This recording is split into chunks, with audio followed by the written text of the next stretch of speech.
ये video BPSC mains question के लिए है।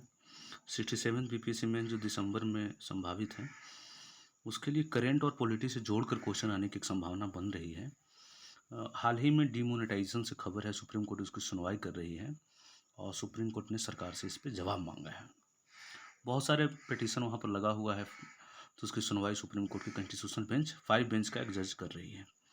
उसी से क्वेश्चन आ सकता है कि विमुद्रीकरण के मुद्दे पर सुप्रीम कोर्ट के द्वारा सरकार और आरबीआई से सवाल जवाब, क्या शक्ति के पृथक्करण के सिद्धांत का उल्लंघन है। उसी का नीचे इंग्लिश में ट्रांसलेशन है कि question to government and RBI by the supreme court on the decision of demonetization violate the separation of power और नॉट।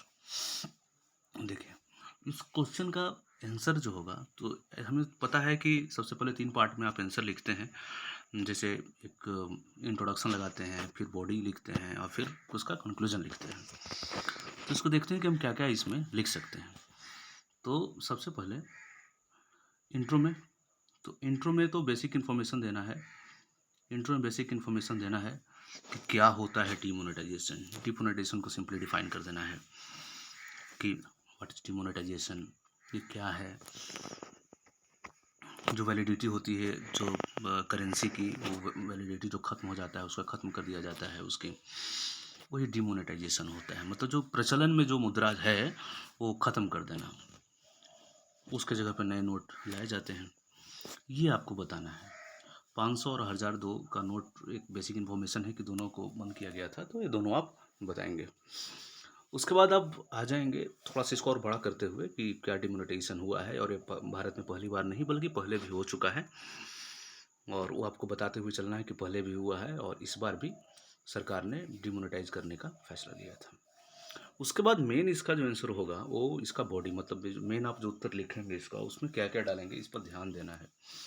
इस क्वेश्चन को भी एक बार फिर से देखिए। एक है विमुद्रीकरण, डिमोनेटाइजेशन, एक इकोनॉमिकल टर्म है, और दूसरा है सुप्रीम कोर्ट का जो फंक्शन है और सुप्रीम कोर्ट की जो कार्रवाई है वो एक पॉलिटिकल टर्म है, वो एक जो है वो कॉन्स्टिट्यूशनल टर्म है। दो चीज़ों को मिला करके हमें देखना है। सरकार के द्वारा जो फैसला इकोनॉमिक्स में लिया जाता है वो पॉलिटिकल इकोनॉमी होता है, जैसे राजनीतिक अर्थव्यवस्था भी हम कहते हैं, कहीं ना कहीं प्रभावित होता है। इन सब चीज़ों को ध्यान में रख के इसे लिखना होगा। तो आप इसे बॉडी में सबसे पहले तो आप पूरा आप पर्पज इसका लिखेंगे। डिमोनेटाइजेशन का क्या उद्देश्य था, सरकार ने क्या घोषित किया था, कब हुआ था, ये भी बताना है। और सरकार ने यह बताया था कि इससे एक तो डिजिटल करेंसी आएगा और पारदर्शिता आएगा, ट्रांसपेरेंसी आएगी, और ब्लैक मनी इसमें एक पर्पज़ था, ब्लैक मनी भी था, काला धन रुकेगा। इसके अलावा टेररिज्म को भी कंट्रोल करना इसका एक उद्देश्य था, सरकार ने लिखा था, तो वह भी शामिल करना है कि क्या क्या इसके उद्देश्य थे। तो एक तो हो गया कि डिजिटल जो पेमेंट होता है उसको बढ़ावा देना, दूसरा आतंकवाद को कंट्रोल करना, और इसमें तीसरा था कैशलेस इकोनॉमी को बढ़ावा देना, और था ब्लैक मनी को कंट्रोल करना। इतना सारा करप्शन भी, भ्रष्टाचार इसमें था, भ्रष्टाचार को रोकना। इन सारे पर्पस को रेखांकित करते हुए आगे आपको बढ़ना है, और फिर आपको आना है सुप्रीम कोर्ट वाले पहलू पर। तो सुप्रीम कोर्ट का सबसे पहले सेपरेशन ऑफ पावर आप बताएंगे कि हमारे संविधान में तीनों तंत्र जो है, एग्जीक्यूटिव, लेजिस्लेशन और जुडिशरी, इन तीनों के पास अपना अपना पावर है और अपने ही दायरे में उन्हें रहना होता है।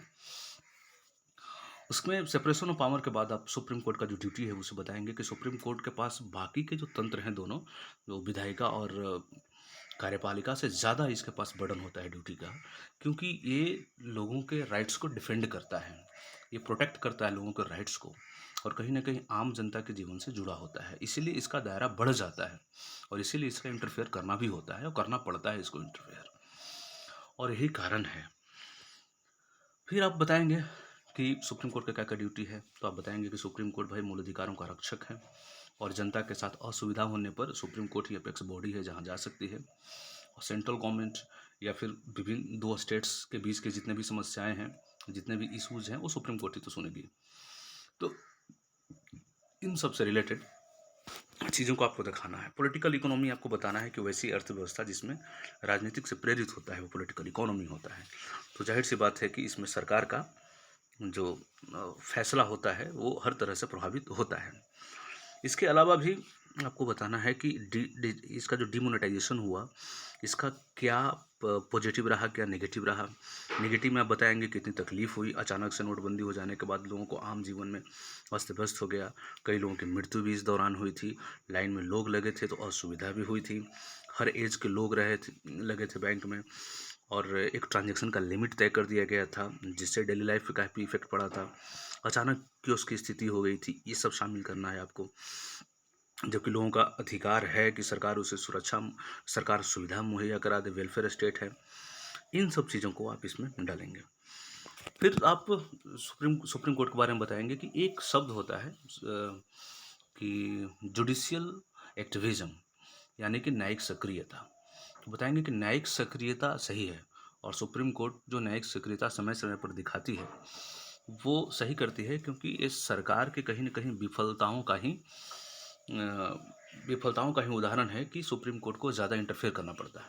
लेकिन एक शब्द होता है जुडिशियल ओवररीच, यानी कि न्यायिक अति सक्रियता। न्यायिक अति सक्रियता गलत होता है, क्योंकि ये जो जुडिशरी है वो ज़्यादा इंटरफेयर करने लगती है, तो एक इलेक्टेड गवर्नमेंट जो है उसके लिए मुश्किल हो जाता है काम करना और फंक्शन करना।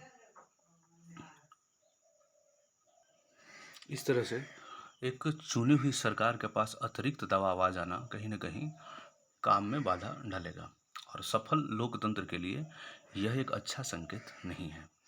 तो इस तरीके से आप फिर कंक्लूजन पे जाएंगे। कंक्लूजन पर इन्हीं बातों के बीच से आप रास्ता निकालते हुए चले जाएंगे कि सुप्रीम कोर्ट को चाहिए कि सभी पहलुओं पर विचार करे, लेकिन अपने दायरे के अंदर रहे और जुडिशियल ओवररीच से बचे।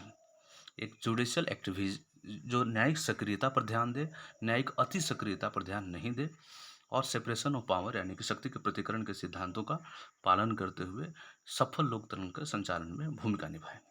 जबकि सरकार का भी कर्तव्य है, ये भी लिखिएगा कि सरकार का भी कर्तव्य है कि पॉलिसी पैरालाइज्ड की स्थिति ना आए, और कर्तव्यों का इस तरीके से निर्वहन करें कि सुप्रीम कोर्ट को मजबूरन न्यायिक अति सक्रियता की तरफ मूव नहीं करना पड़े।